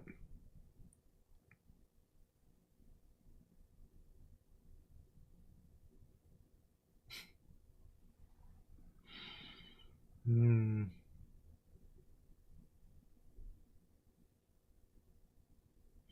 You'd almost need to make it a cart system. Absolutely could be done. Oh, for sure, I would make it a cart system. Like, I'm like beyond the point of it just being a cart system. I'm like, the van requires a lift gate, and it's like 5 different carts. Unload it with the lift gate, wheel it all in, and it's basically set up. Like that's kind of what I'm looking for. Look, I'm at the point where it's like, what can I have to make the experience for the people at the booth, meaning like the employees, a lot more comfortable. It's like, okay, what is the most comfortable ergonomic bar height stools that we can get? Probably Herman Miller's, right? Um, what are we eating? Like, it's like that sort of thing. Like, I don't know. Is it permissible to have a microwave at your booth? Because like that's one of the like the things that everybody struggles with when you get slammed at these booths is like nobody had time to go eat, or like what's where's even a good place to go get lunch? Like what do we do, right? And then you end up not eating lunch, and everybody's like exhausted and miserable. It's like no, no, no, no, no. Like there's gonna be food and drink at the booth, right? So it's like okay, so should we have a coffee machine? I think we should. We should have like a mobile kitchen cart and like be like the second that there's some downtime you can just like wolf down like some burritos and have like a cup of coffee or something. Like that'd be amazing. Yeah, we're not making any money. Not making no money up this thing. Like what am I doing? Ugh. Oh, Deacanthus. Have you decided which building the Creasel systems will be incorporated into? Yeah, it'll be in this system. So the Creasels that I got back in November are still dry.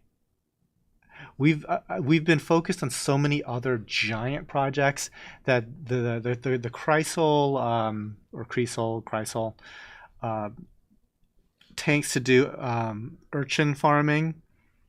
It's just been put off to the wayside. It's just how that is. The Lido. Does TG have any urchins or snails they would sell? We would sell the urchins that you don't want. We have like the big giant white ones that we would sell. Unfortunately, they were struggling during shipment for some reason, so we stopped selling them. We would sell them locally, I guess, but not really. Harkins, are you planning on coming to Las Vegas Reef Stock? I'm very much on the fence about Las Vegas Reef Stock. Um, I'm just on the fence about traveling this year. I think that I would have a very good time at Las Vegas Reef Stock. I really like the people at Reef Stock. Um, I really like Las Vegas. Like, there's a lot of cool stuff that I'd like to do when I'm in that town. I just don't have like this travel bug in me this year. Um, I mentioned it earlier in the stream, but I went to one trade show this year, and that was the only trade show on my calendar. Like we're already done traveling for the whole year, and I was like, man, Las Vegas Reef Stock is kind of cool. Netherlands is kind of cool. But last year, I put I think 1.3 million like a million Amex points towards flights. I did so much traveling, and this year I really feel like a total homebody.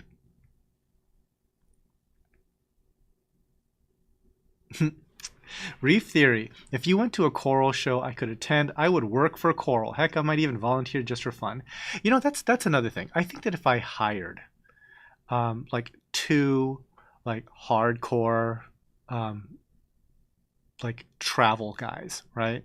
And myself, I think that that would be like the skeleton crew that could operate the booth, right? But then whoever's in town that would like want to work for like just that weekend for like some corals, some swag, a little bit of money, some food, whatever, right? I think that I could probably get a handful of people to like help out, and nothing like nothing even like customer servicey, but just anytime that we just needed just a little like a couple extra hands. Could you go get some RO? Could you go wheel this thing over here and stuff? Um, just like help watch over things and just help out whenever possible. Because really, the best use of my attendance at a show really shouldn't be behind a booth. Like I kind of need to get around a little bit. Ideally, I should be at work lunches. I should be at work dinners. And and one thing that we do differently here at Tidal Gardens is that like we're not social with one another. It is There is a hard separation between work and like personal time and personal space. So, for example, and I will relate this back to the trade show thing. Don't worry. For example, uh, we strictly adhere to like the 40-hour thing. Like you guys clock in, you guys clock out. You can eat your lunch as slow or as fast as you like. Just get your work done within 40 hours and go home.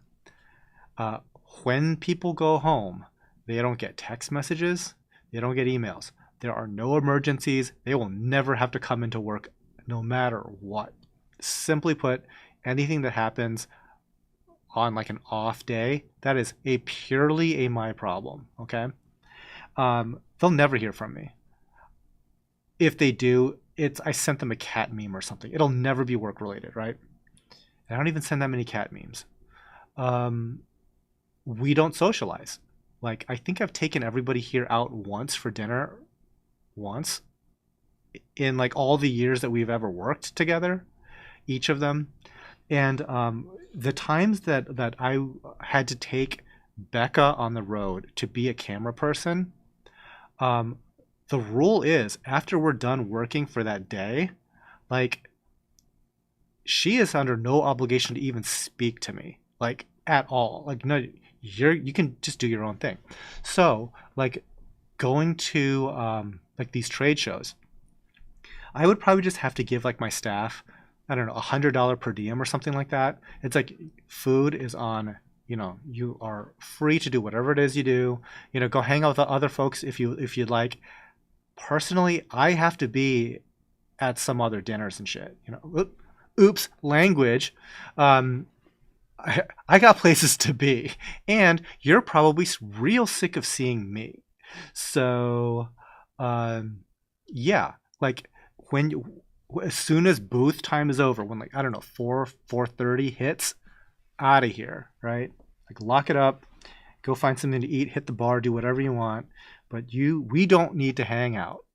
And again, I think that's like an ultra healthy relationship to have with your employees.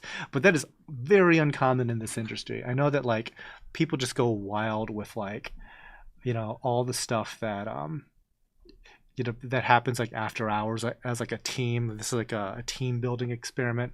Nah, not here. The mom's taking off, y'all. She's saying she's out of here. See, 3:30 hits, everybody's out of here. Yeah, she said bye, guys. Okay. I'd tell Ben if he can get rid of the Gophers. Dude, all the staff here are like gun bros. Every single one of them wants to shoot the Gopher. I'm not letting anybody shoot the Gopher, guys. No one's shooting the damn Gopher. Somebody's got to trap the Gopher. and get it on out of here. Ben would love to just bring. Ben's a gun nut. That's exactly what I was thinking. You need a food runner to sub in and out. Yeah, sometimes it really is just a couple of extra hands, and that alleviates so much pressure. Like all I want the guys to do is to basically pack corals, help people check out. That's all. Just do the process of the booth. But like the running back and forth and stuff, it's like, like volunteers, meaning like probably paid. By the way, like I'm so down with just like paying people for like the hours that they help out and stuff. It's the other costs which like escalate. So like, why aren't you bringing a team of like 6 dudes, right? I don't want to get 6 hotel rooms. I don't want to feed 6 people for a weekend. It's like that's $1,800 in per diems. No, it's $2,400 in per diems. Like, no, I don't want to do that. It's like all those types of things like really add up. Oh, and by the way, I am actually paying them, right? Uh, yeah, and nobody here makes anything close to minimum wage. Nobody, right? Everybody here owns a home. So, all that aside, yeah, I would love it if like just people in that geography, I could just like have like a sign up of like a handful of people, and I try to vet them as best as possible, just so like they don't come in and just burn my burn my place down, burn my booth down. But yeah, like a couple extra hands, very nice. Mobile kitchen car with fridge, microwave, and coffee machine. Yeah, I think so.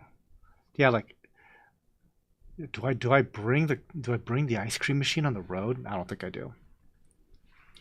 I'd be lying if I said I expected them to be already be installed. I've been around long enough to have some idea about side projects. What are we talking about?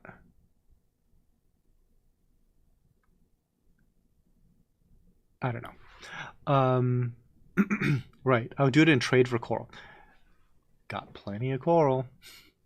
Uh, M. Thompson, thanks for being live, man. Have you ever been hit by palytoxin? I've been hit by palytoxin in the last month.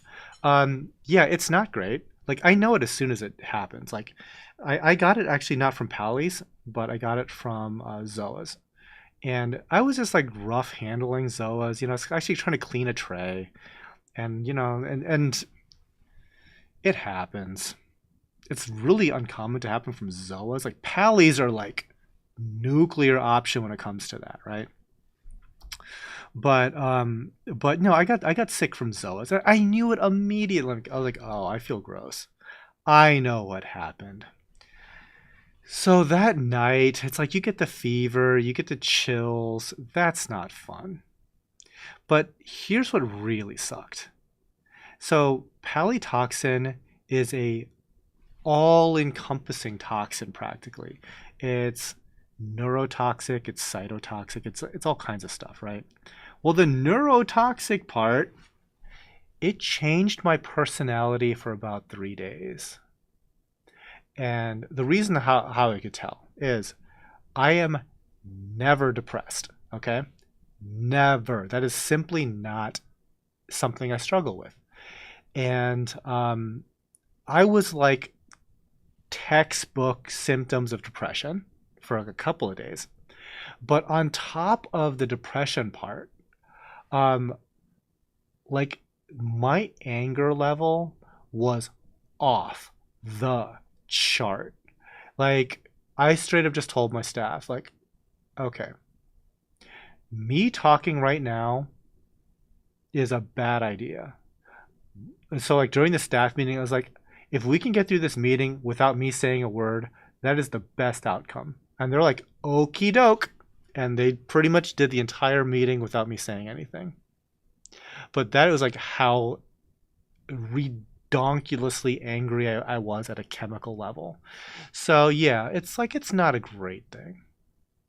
And so at that point, you just have to just do like damage mitigation. It's like, okay, you don't get to talk because you're going to say something that no one will ever forget. That sort of thing. So anyway, yeah, don't get palytoxin, y'all. It's not fun. Don't do it. Um, Joseph, we would love to see you in Toronto in case your travel bug comes around. Just come and visit Fragbox, please. Can't wait to meet you. We've talked before about it. Yeah, this year though, it's just this is like the anti. This is like the reverse travel year for me. Yeah, like in the past, I think I would have really liked to travel to Toronto. Oh gosh. Brian Mahoney, reef tank as a service. Reef tanks that customers lease and come packaged with maintenance, businesses and individuals. I mean, isn't that what what maintenance accounts are though? I'm retired. I would move to Ohio to work there. LOL. It ain't that fun to work here. I mean, work's work. Like I'm just saying, it's not an amusement park. It's granted, it's not bad either. Like I'm long past the point where I'm like, oh my gosh, I love getting my hands wet and doing aquaculture. Like the progression of my interest set just changes over the years. So it's at different times, it's like, oh, I am super into the actual farming. At a different time, it's like, I am really into photography and videography. Oh, I'm really into video creation for YouTube. All those things have come and gone. Uh, and now and oh, by the way, for the last 5 years, I've been really into system design and building out a coral farm. And I guess I'm still into that aspect of it. But what really has me the most interested is I want to try to make this place the easiest work environment humanly possible. Like, it would be amazing if all the work here could really be done in about 35 hours and then people have like a little bit of goof off time just for like their own mental sake, so they don't have to go just come in here and just work like crazy. We already have like a very good flexible schedule, and it just so happens that like everybody here except me is like a morning person. Like they're all about waking up super early, and if they can just come into work, get their stuff done as fast as possible, and be out of here by 3, that is like their preference. And if you think about it, if you can get home by about like 3:30, you have the entire afternoon and evening to yourselves every day. And like I said, you ain't gonna get called back into work here, not ever. So, um, so yeah, it's kind of it's not an amusement park, but I spend all the time trying to figure out ways to make every little job easier. That's kind of my jam right now. Oh, I have a random gopher story. I just maybe we can think of the benefits of gophers. Well, funny thing is, somebody did get called back in, but it didn't get called back in by me. What had happened was, um, greenhouse doors open. We close the greenhouse door when we leave. There was a gopher that had went into the greenhouse when we closed the door. That thing got table flippingly mad and tore things to shreds, knocked stuff over, thing went wild, okay? And like the guys are just like, the heck? They opened the door. They couldn't find the greenhouse. They couldn't find the gopher in the greenhouse, okay? And they're like, fingers crossed that he walked out of here during the workday. Uh, so I closed the greenhouse up for the day, and I never get out. That day I did go out because I had a black tie event up in Cleveland. And up in Cleveland, I just noticed, when I'm sitting there at my little fancy pants, dinner thing, and looking at my security cameras, and I'm like, there's a groundhog in the greenhouse. I just texted everybody. It's like, hey, just letting you know, this thing's gonna like go off like a bomb again. And so I think one of the managers asked one of the other people, could you please go to Tidal Gardens and just open the door for this thing? And he did. I did not ask this person anything. I was just ready to have to come in the next day and clean up a gopher bomb in the greenhouse. That did happen though. Maybe an owl will hunt them in the future. We actually have several nesting hawks on the property. The gophers double their size. It ain't happening. Let's see, Mr. Hernandez or Angel Hernandez. I wish you could send corals overseas. That would be a dream. Unfortunately, no. Fortunately, you probably have access to great corals wherever you are. I think everybody undersells the varieties that they have. Can you give us any teasers of what videos you have coming out on Serious Reefs? I think that the next one I'm going to do is going to be on the Favias. The Favia brain corals that are not really Favias.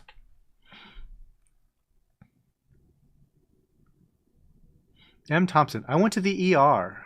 Nice, from Palytoxin. See, here's the thing. There's only so much people can do with you at the ER. That, like, maybe we can get you some steroids. There's not a whole lot you can do about Palytoxin. I mean, and by the way, I'm talking about like a mild exposure. If you get a heavy exposure of Palytoxin, you could die. It's good enough to do that. I've heard similar anecdotes about Palytoxin mentality, and it affects everybody differently. Like a hardcore dose of it, I mean, it could like give you like some mental issues for like a really long time. Like the worst cases, other than just straight up death, were about like memory loss and stuff. And if you think about what memory loss is, isn't that a form of death? Let's see. If I can't get him to come to Vegas, I don't know if he will go anywhere. I had a good time in Vegas last time. I did hang out with Harkins, went and hung out a little bit with Graham Stephan at his house. He's a YouTuber. We went and hit up some nice restaurants. We got to see a show. It was a good time. What time are your lights on for their work schedule? I think they start turning on at about 7. So the earliest guy gets in at about 5:30. Yeah, it's like I didn't think it was an amusement park. It just seems like your mentality towards the operation is based on production and efficiency. Yeah, definitely. And cleanliness, yeah. Edward, thank you so much for the $10 super chat. I have really aggressive zoas, Pandora strains taking over. What's the best strategy? Treat them like Aptasia, find other aggressive zoas and Palys balancing out other? I personally haven't done this, but I think some of like the injectables that kill Aptasia can kill zoas also. And if you do that one polyp at a time consistently over like maybe like one every other day, you'll eventually get them back under control. I wouldn't be in a hurry to do anything quickly. Thanks again for the super chat. Any sneak peeks into the TG Coral Vault? What are you trying to grow that you haven't been able to grow enough to sell? You know, you guys had already gotten this peak, and it's sold. It was that insanity plate. That's one of the few things that we've just had that we're not selling, just because we are just getting into the propagation. I think we do need to get a picture of a really cool like golden goniopora. I spent a fortune on it, It's still alive, thankfully. Fingers crossed, knock on wood. Don't want to jinx that. Um, but I think it's going to be like a heavy hitter as far as our collection goes. Sounds like your first children's book, Gopher in the Greenhouse. Yeah. The rodents love they love this whole place. I mean, it's like this whole property is like a Disney princess of rodents. We have them all. What we don't have are the rodents that eat other rodents. That's I guess that's the problem. There's like no minks here. There's nothing like that.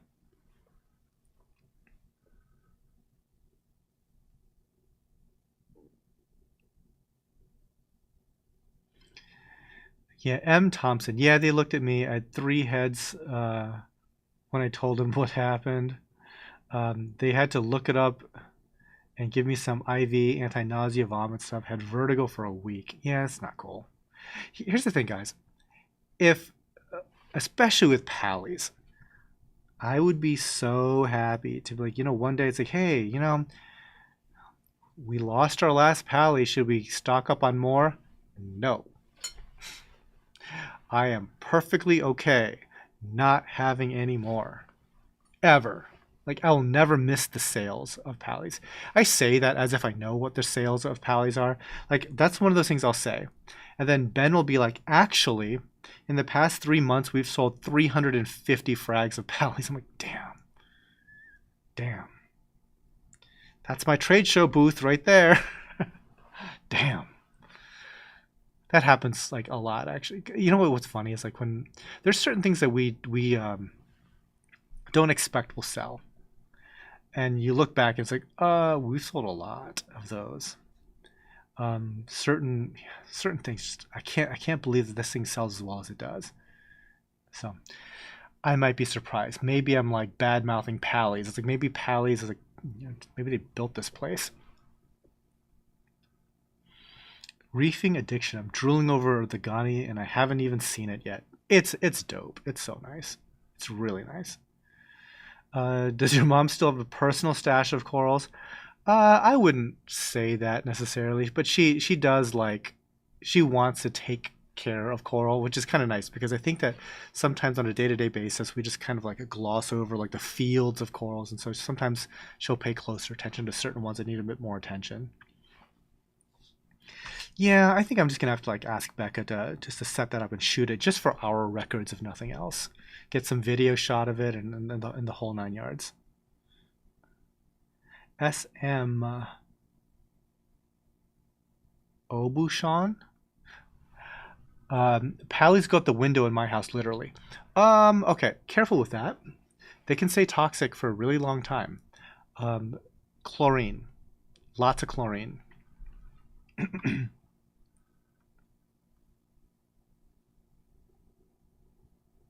I remember you not being able to keep Xenia in stock. Yeah, I think they're okay now. I think they're okay now. I saw something that looked like Xenia in the greenhouse. Okay, Barry Goss Sr., Treasure Coast Reefer. I removed all pallies from my tank. Probably a good idea.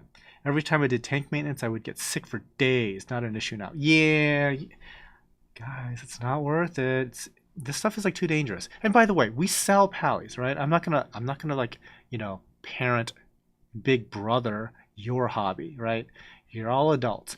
I'm just saying, if they all happen to be gone from my possession, I'd feel a certain kind of positivity towards that. Edward, he's talking to the Little Junior. That's like making a copy of the Ring video, just passing on doom. I guess. Oh man. All right, real quick, where are we at? We're very close to the end, you guys. So, video-wise, we got a couple things in the works. Um,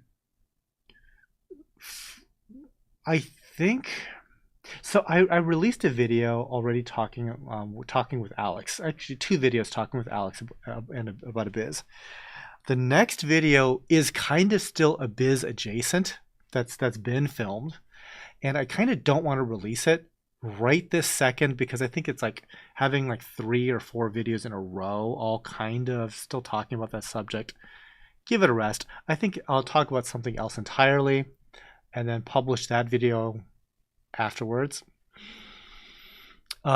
Soon we're going to be working on a video with Ryan from formerly of BRS to do a serious reefs thing on Favia. That'll be cool. So people were wondering like, are you gonna like take down all your coral spotlights and care guides? I'm like, no. Why would I do that? And some of them like really could use an update.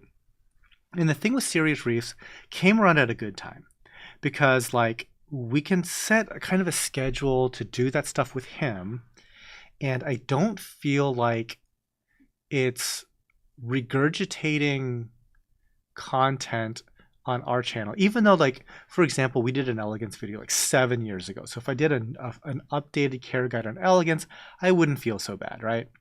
But this is kind of happening at a good time because once I get all the way through the stuff with him, it'll be like giving a little bit more of a buffer to the stuff that we've already done on this channel. So if I do redo some of those coral spotlight stuff with some updated information and just like more about what we know now, um, I'll feel better about like kind of like restarting all of that over again.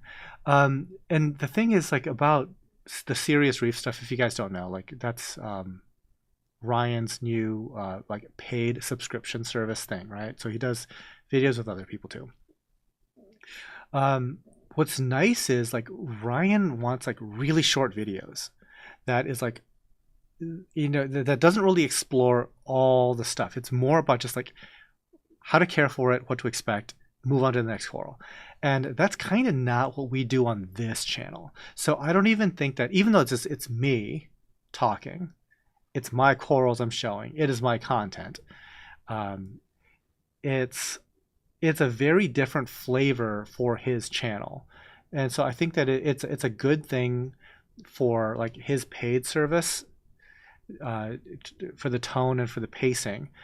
But then that like frees me up entirely to do like the Tidal Gardens pacing when I redo it for this channel. So that stuff is going on. Um, yeah. So I just have to like come up with like a couple other topics to shoot here before I release a thing about closed loops that kind of like talks a little bit more about the Abyss stuff. Anyway, that's kind of what I got going on. Does Tidal Gardens have green cabbage? We used to. I don't know right this second if we do.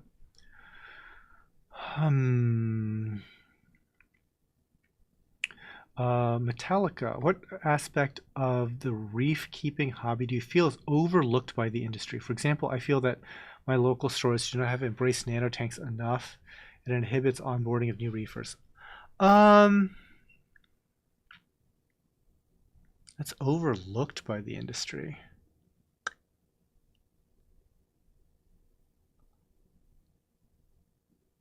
It's an interesting question.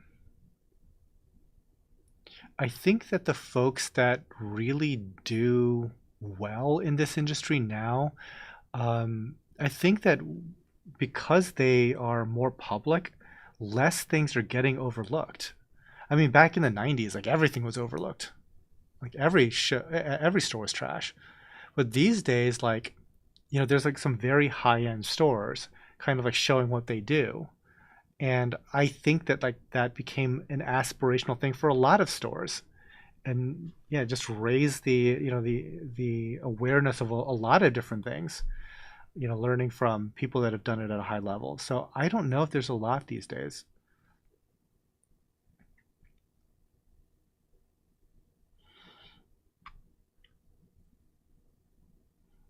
Delito, what is the ultra platygyra? Is it just a random platygyra from the different kinds? Yeah, probably. It's just, it kind of just looks like that. Not a whole lot to say there. Okay, we're officially into overtime, so just to handle the last couple of questions here. Barry Goss Sr. I got to talk with him at Reefapalooza Orlando for a few. He poked fun at me for being the first in line to get in. Yeah, he's a good guy. I like Ryan.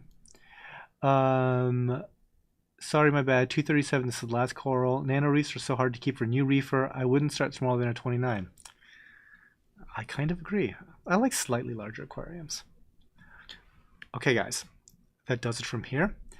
I have to go get some food in me, and I hope you all enjoy the rest of your weekend. I'm looking outside. It's already gross and rainy, so I won't be. Edward, in got in at the deadline, right? Edward, the $5 super chat. Just want to say, Tidal Gardens has the best packaging of corals. You can thank Ben for that. Labeling the individual containers is amazing for a noob like me. Thank you. Thank you, Edward, for placing orders. Thank you for the super chat. And again, guys, happy reefing, y'all. I will see you all next time.